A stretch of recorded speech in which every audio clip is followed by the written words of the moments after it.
शिव कैसे एक अलग देवता है, सबके हृदय में निवास करने वाला महादेव है, सबके लिए वर्ण करने योग्य भगवान शिव है। वनवासी से लेकर राजमहल में रहने वाला राजा सब भगवान शिव के चरण में। अब इतना तो कभी कल्पना करें, कोई अवतार नहीं हुआ था तब किसकी पूजा हो रही थी, कोई अवतार परंपरा मेरे पास नहीं थी तब शिव थे। कोई मूर्तियों की हमने कल्पना नहीं की थी, कौन थे, भगवान शिव थे। बाद में मूर्ति कल्पना हुई, अवतार की कल्पना हुई, अवतार के नाम पर संप्रदायों की स्थापना हुई, संप्रदाय की विचारधारा, संप्रदाय के धर्म गुरु कोई नहीं थे। एक समय कौन थे, शिव थे। सभी पशुओं का ईश्वर था, इसलिए पशु नाम पति पापनाशम, पशु का अर्थ है जीव, सभी जीव मात्र का ईश्वर भगवान शिव है। इसलिए शिवालय में देखो, नंदी महाराज कूर्म है, सर्प है, मूषक है, मयूर है, सिंह है, नंदी है, दूत भूत देव सब शिवालय में। शिव सर्व में व्यापक है, यत्र तत्र सर्वत्र भगवान शिव है। पशु नाम पति, पशुओं का पति है।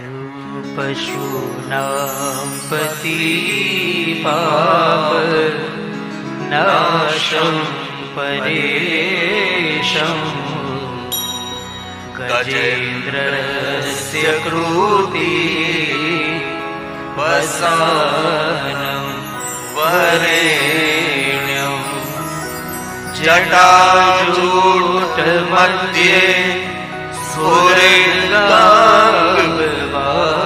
जटा पर बहती हुई गंगा, महादेव मैं आपको ही प्रणाम करता हूँ। महादेव में कहूँ और किसी को नहीं, एक महादेव को स्मरामि स्मरामि। महादेव में कहूँ स्मरामि स्मरामि। इसलिए बहुत दिल से कहता हूँ, संसार चलता रहेगा, जीवन चलता रहेगा, जीवन की धारा बंद हो जाएगी, संसार अविरत चलता रहेगा। जीवन के 100 काम नहीं, हजारों नहीं, करोड़ों करोड़ों काम को छोड़कर सुबह में ब्रह्म मुहूर्त में प्रातःकाल भगवान शिव को याद करना चाहिए। भले आपके सुबह में समय तो शाम के समय सोने से पहले महादेव का स्मरण करें। महादेव आपके साथ हैं तो आपके जीवन में कोई अड़चन नहीं रहेगी, कोई रुकावट नहीं रहेगी। शिव एक ऐसे देवता है, सभी जीवन के द्वार खोलने वाला देवता है, शत्रुओं को जड़मूल में से दूर करने वाला शिव है। इसलिए तो महादेव त्रिशूल रखते हैं, डमरू इसीलिए रखते अपने भक्तों को मैं आनंद देने वाला हूं। चिदानंद रूपम शिवोहम शिवोहम। शिव क्या देता है, शिव आनंद देता है। शिव क्या देता है, शिव भक्तों की रक्षा करता है, ये शिव है। हमारे बच्चों को भी कुछ सिखाया जाए कि बेटा सुबह में थोड़ा जल्दी उठकर स्नान करके बाल में भस्म की बिंदी करो, बेटा रुद्राक्ष पहनो और ओम नमः शिवाय मंत्र का जाप करो बेटा। लेकिन आजकल के माता पिता अपने बच्चों को स्मार्ट बनाने के लिए स्मार्ट मोबाइल देते हैं, इसका कोई विरोध नहीं, देना चाहिए। लेकिन सही अर्थ में आपके बच्चों को स्मार्ट बनाना चाहते हैं तो स्मार्ट मोबाइल के साथ एक रुद्राक्ष की माला भी देनी चाहिए कि बेटा कम से कम एक माला कर। बचपन से जो आदत पड़ जाएगी तो बड़ा होकर 1 नहीं 2 नहीं 3, मेरी माँ ने मुझे सिखाया है, मेरे पिताजी ने मुझे कहा है, अभी रत उसके जीवन में ये भक्ति रहेगी और उस जीवन की सबसे बड़ी याद रहेगी। ये मेरी माँ ने मुझे सिखाया, ये मुझे मेरे दादा ने सिखाया, मेरे दादे ने सिखाया, मेरे नाने ने सिखाया, मेरे नाना ने सिखाया है। लेकिन बहुत कम माता पिता ऐसे हैं, बहुत कम दादा दादी ऐसे हैं अपने बच्चों को आध्यात्मिक तरफ प्रेरित करें, क्योंकि आध्यात्मिक शक्ति एक हजारों बॉम्ब के विस्फोट से भी ज्यादा शक्तिशाली है। जिनके पास आध्यात्मिक पावर नहीं होता, व्यक्ति कभी हताश हो सकता है, कभी निराश हो सकता है, कभी तनावग्रस्त हो सकता है। किसी ने अपमान कर दिया तो हताश हो जाएगा, किसी ने 2 शब्द गंदे बोल दिए तो निराश हो जाएगा और आक्रोश से भर जाएगा, उग्रता से भर जाएगा। जिनमें आध्यात्मिक ना है वो सब प्रहार सहन कर सकते हैं। किसी ने कुछ बोल दिया तो उसको कुछ भी लेना देना नहीं, क्योंकि वो आध्यात्मिक व्यक्ति है। आध्यात्मिकता क्या है, तिलक करना, माला पहनना, वो तो एक यूनिफॉर्म है हमारा। आध्यात्मिकता वो है अपने स्व की पूरी समझ, आपका स्वयं का पूरा ज्ञान, उसको आध्यात्मिकता कही है। समाज तो सारे प्रहार करते ही रहेंगे, प्रहार झेलने की शक्ति, उसको आध्यात्मिकता कही है। आपके बच्चे के पास कितना ही एजुकेशन हो, कितना ही पढ़ा लिखा ऑफिसर प्रोफेसर हो, आईपीएस ऑफिसर कितने बड़े हो, लेकिन आत्महत्या कर सकता है वो। लेकिन कम पढ़ा हुआ है लेकिन आध्यात्मिक है, एक कभी गलत विचार नहीं कर। और जीवन में सबसे बड़ा पाप एक है जो आत्महत्या करता है। थोड़ा दुख पड़ा, थोड़ी गलती हो गई, आत्महत्या कर लेते हैं। उनको भगवान कभी माफ नहीं करते। हमारे शास्त्रों में तो वहां तक कहा, कुछ जीवन में गलती हो गए, कुछ किसी ने कुछ कर दिया और आत्महत्या करने का विचार जो कर रहा है उसको 100 गायों की हत्या का पाप लगता है। 100 गायों को मारने का पाप सिर्फ आत्महत्या करना की विचार करने मात्र से। बहुत लोग होते हैं छोटी छोटी बातों में निर्णय लेते, चलो मैं आत्महत्या कर लूंगा, मैं मर जाऊंगा। कभी नहीं। भगवान ने जीवन जीने के लिए दिया है और जीवन में खुशी मनाने के लिए दिया है, जीवन को प्रकाश देने के लिए जीवन दिया है। और कुछ आनंद नहीं मनाया ना तो भगवान आपको डांटेगा कि मैंने इतना सुंदर जीवन दिया, आपके लिए कितनी सुंदर मैंने पृथ्वी निर्माण की, वहां मैंने आपको भेजा और तूने कुछ आनंद और सुख नहीं माना। कभी कभी सब कुछ छोड़कर अपने जीवन को आनंद मनाना चाहिए। किसने मान किया, किसने अपमान किया और क्या सोचेगा उनका विचार है, हमारे क्या लेना। हम निकले फकीरी की तरह। अपने बच्चों को परमात्मा की श्रद्धा हृदय में भर दीजिए। आप श्रद्धावान कभी निराश नहीं होगा।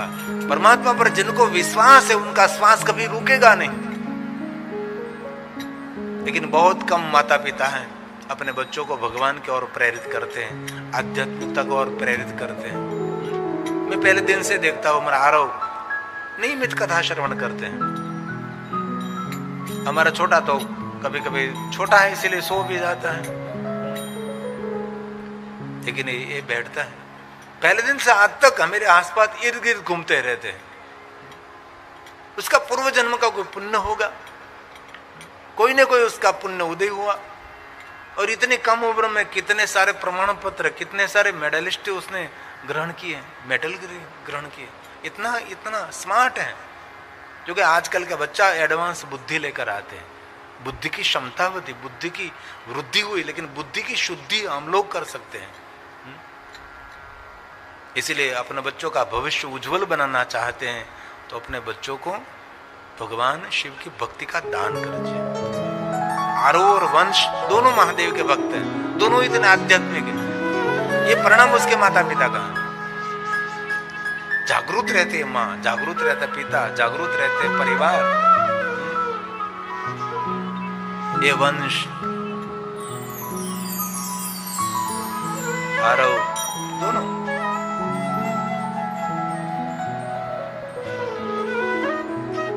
हमने महाकालेश्वर महादेव में कथा की थी। एक मंत्र हमारा छोटा सा महादेव का भक्त था, एक छोटा सा। अभी भी स्कूल जाते तो पहले महादेव को जलाभिषेक करते थे, जलाभिषेक करके महादेव स्कूल जाते हैं। अभी उसके माता पिता ने ऐसी आदत डाल दी उनको, सुबह में उठकर माला जप करते हैं, तिलक करते हैं। दुनिया में ऐसे बहुत सारे बच्चे हैं। धन संपत्ति वैभव ये हमारी मूडी नहीं, हमारी संपत्ति, सही संपत्ति हमारी संस्कार संपन्न हमारे बच्चे हैं, हमारी बच्ची हैं, हमारे बेटा। ये अब टेलीविजन में देखो मंत्र हैं,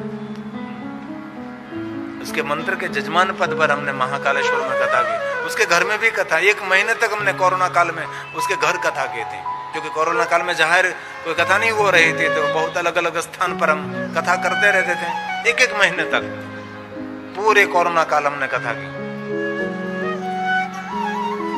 और आज मध्य प्रदेश एक परिवार आया था, बहुत सारे मिलकर आए थे लोग। वही कहते थे कि कोरोना काल में कथा सुनकर तब से निर्णय लिया था कि मेरे गांव में एक बार शिव महापुण्य कथा का आयोजन। बहुत लोग मिलकर आए थे आज, कथा सुनकर प्रेरित हुए कि हम भी कुछ करना चाहते हैं।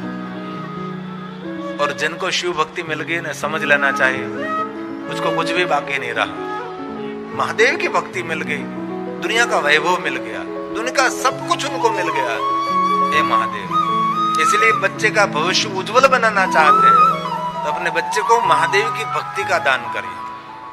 शिव भक्त में वीरता होती है, शिव भक्ति में जुनून होता है, शिव भक्त में एक विशेष करने का एक भाव रहता है। जितने जितने महादेव के भक्त मैंने देखे वो वीरता से भरा हुआ होता है, इसमें कुछ विशेष जुनून होता है, क्योंकि ये शिव में जो है ये भक्त में उतरेगा। इनमें वीरता का भाव, रुद्र का भाव इनमें होता है, इनमें वीरभद्र का भाव होता है, इसमें रुद्र का भाव होता है। इनमें गोपी भाव नहीं प्रकट होगा, नहीं, इनमें गोपी का भाव कभी नहीं होता। उसकी आंख, उसकी रहन सहन, उसकी खानी पीनी, उनकी बोलने की, रहने की जो अलग अदा होती है, शिव भक्तों में अलग होती है। और मैं गौरव करता हूँ आजकल युवा भाइयों बहनों में शिव भक्ति की वृद्धि हो रही है।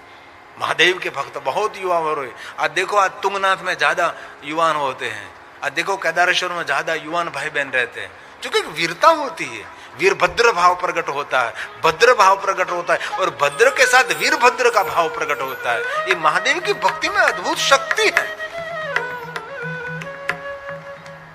नाचने वाले नहीं, ये तांडव करने वाले होते हैं, दुख हरण करने वाले होते हैं।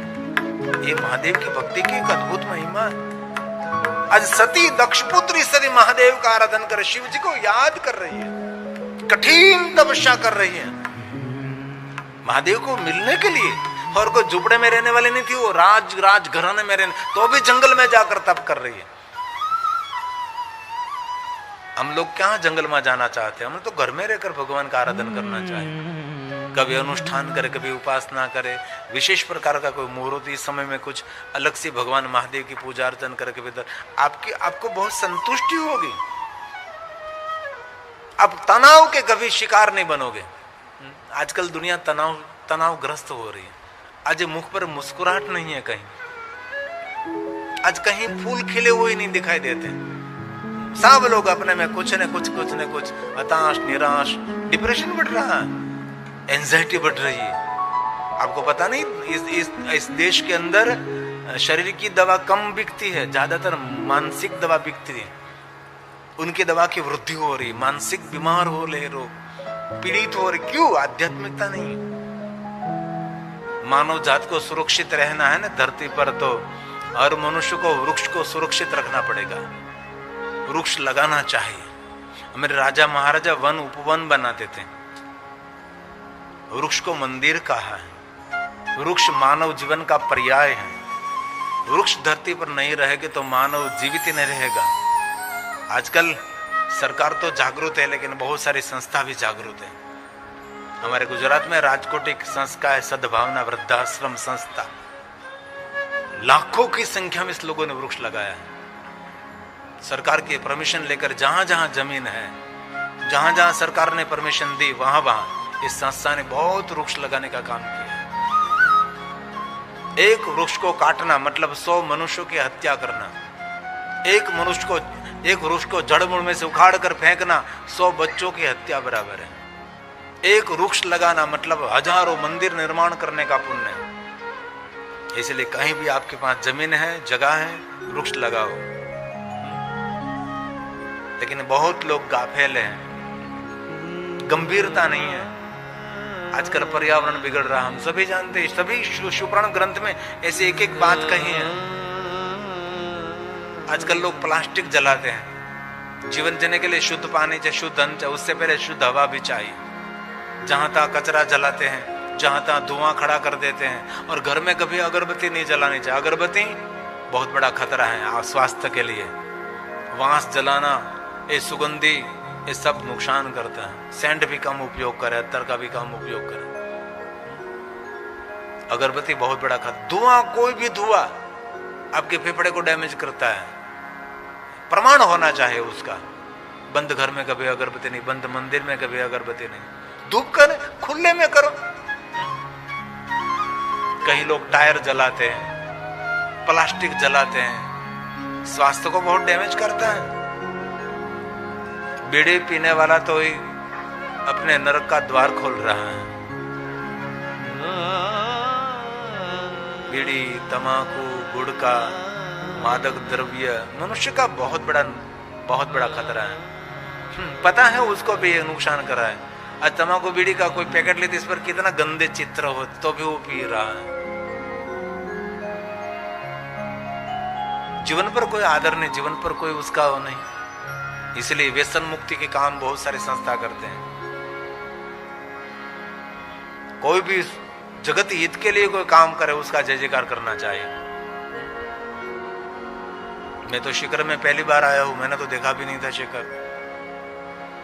एक पारिवारिक कथा में भगवान महादेव के कथा गा रहा हूं। इतना बड़ा शिखर है, एकदम छोटे रूप में, सिर्फ परिवार की खुशी के लिए मैं आया हूं। और विशेष करते हमारी मातोश्री, हमारे शंकुतला माता जी के भाव के प्रेम से हम कथा का यहाँ गायन करते हैं। उनका भाव देखा, उनका प्रेम देखा, उनका आदर देखा। बहुत सद्गुणी है, बहुत सत्संगी है। जब से मैं गुजराती कथा करता तब से वो टेलीविजन के माध्यम से हमारी गुजराती कथा सुनते रहे। तो तीनों पुत्री के देख माँ तू ये भाषा तो समझती नहीं तुझे, क्योंकि मुझे बहुत अच्छा लगता है।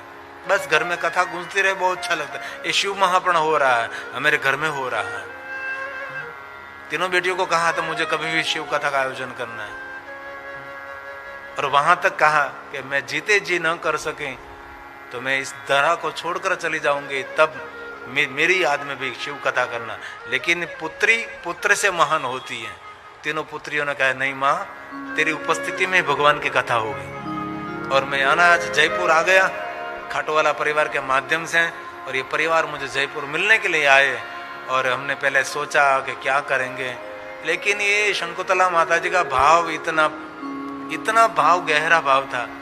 हमने कह दिया माता जी कोई भी बस भगवान की कथा करेंगे। और छठा दिन भी कथा का आ गया, और बहुत आदर के साथ हमारा शंकुतला माता कथा सुन रहे हैं। कितने संख्या में श्रोता है इसकी गणना नहीं होती। कथा सुनने वाला कितना भाव और भक्ति से कथा सुन रहा है। कथा एक अनुष्ठान है, कथा एक उपासना है। हम तो बहुत सारी बात हम कथा में कहते हैं कि एक बार 9 दिन की कथा सुनो, अनुष्ठान की तरह व्रत रखकर, जीवन में कुछ न कुछ बदलाव होने वाला है। कथा जीवन को अपडेट करती है, कथा जीवन का थाक भी उतार देती है। कथा सुनकर हम क्या करते हैं, हम शांत हो जाते हैं। कथा सुनकर क्या होते हैं, मौन हो जाते हैं। घर वालों को पता लगने लग जाएगा ये क्यों मौन हो गया, ये क्यों शांत हो गया, उछल कूद की कहां गए चली गई। नंबर हो जाता है, विनंबर हो जाता है। उसके खाने पीने में सुधार आने लगता है, रहन सहन व्यवहार आहार में सुधार आने वाला एक कथा है। कथा के बिना किसी का उद्धार नहीं है, एक बात याद रखना, भले छोटे रूप में बड़े रूप में। सत्संग जीवन में होना ही चाहिए।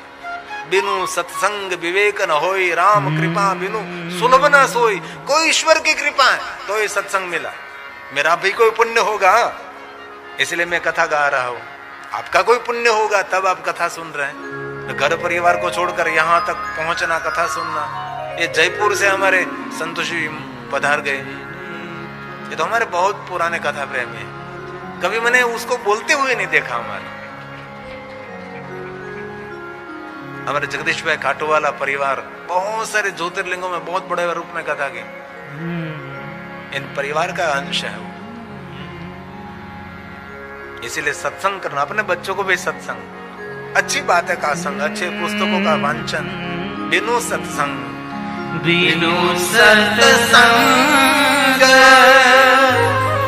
विवेक न होई। सत्संग के बिना किसी का उद्धार नहीं, लेकिन सही अर्थ में सत्संग होना चाहिए। जीवन को अपडेट करने वाला, जीवन को बदलने वाली बात होनी चाहिए, अपडेट करने वाली बात, मोटिवेशन होना चाहिए। परमात्मा श्री राम जय राम जय जय राम। नमः शिवाय नमः शिवाय नमः शिवाय नमः शिवाय नमः शिवाय।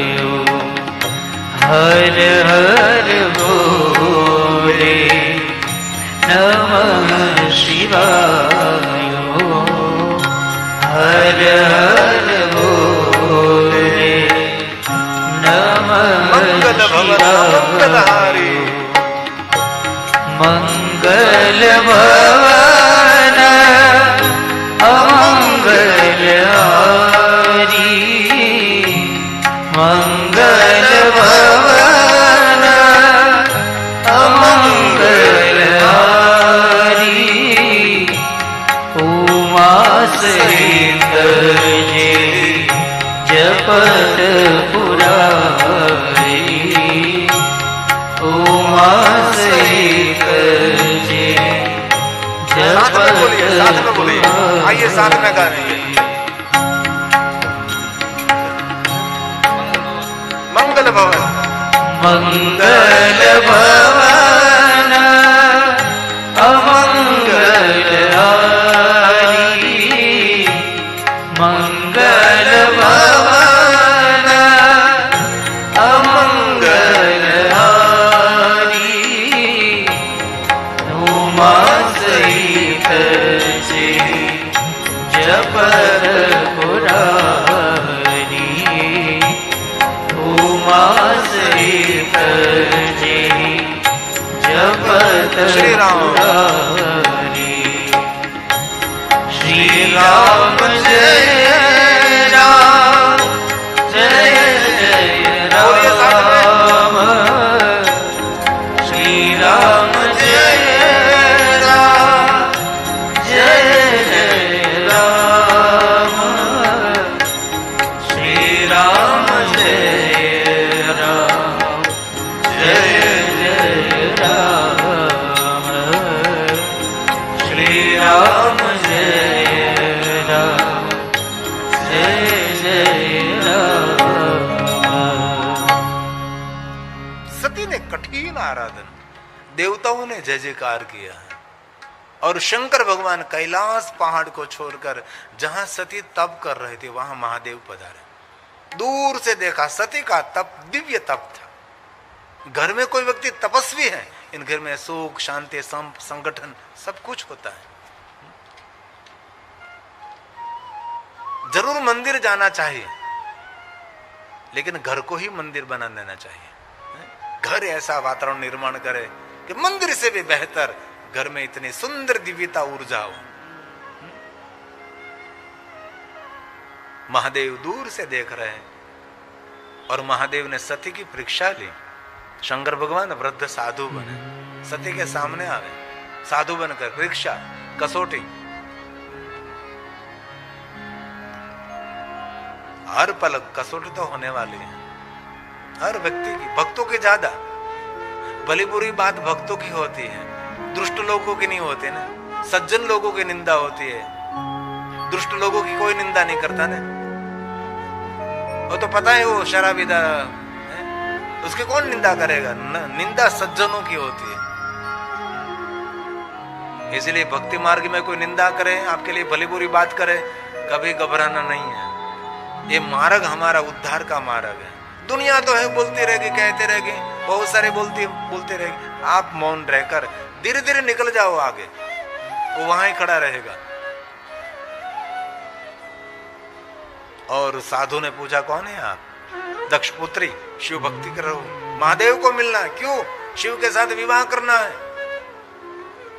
और ये शिव जी स्वयं साधु वेश में शिव की निंदा करने लगे। क्यों? सती की भक्ति की परीक्षा करने के लिए कि मेरे पर कितना भरोसा है सती को। बहुत बारीक, बहुत गंदी गंदी बात। वो तो ऐसे है, माता है, पिता है, योगी जोगी, ऐसी बहुत सारी बात शंकर भगवान के लिए भली बुरी बात बोलने लगे। सती ने हाथ जोड़कर कहा, साधु आपका गणवेश साधु का है, लेकिन गुणवेश साधु का नहीं है। साधु उनको कहते साधना में रत रहते हैं, दूसरों के लिए सुख का साधन खड़ा कर देते हैं, दूसरों के सुख की भावना प्रकट करते हैं, उसको साधु का। और आप स्वयं महादेव की निंदा कर रहे हैं। और आप जानते हैं ना, शिव निंदा समान कोई पाप नहीं। और शिव निंदा करने वाला तो नरक में पड़ेगा। न केवलम भवेत पापम। जो महादेव की निंदा करता वो तो पापी है, सुनने वाला भी पापी है। और मैं दिल से कहता हूं, जीवन में आपको ऊंचे स्थान पर पहुंचना है तो किसी के लिए कोई निंदनीय बात नहीं करनी चाहिए। वंदनीय बनना है तो निंदनीय से दूर रहो। निंदा करनी भी नहीं चाहिए, सुननी भी नहीं चाहिए। निंदा समान कोई पाप नहीं, सत्संग समान कोई पुण्य नहीं। ये सत्संग करोड़ों करोड़ों यज्ञ का फल देता है।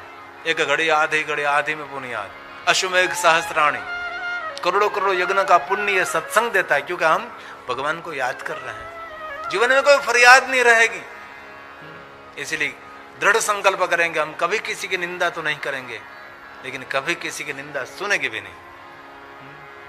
हमारे विचार में आनंद होना है, हमारे विचारों में ऊर्जा होनी चाहिए, और कभी नकारात्मक विचार नहीं करना चाहिए। दूसरों के लिए कभी नकारात्मक नहीं।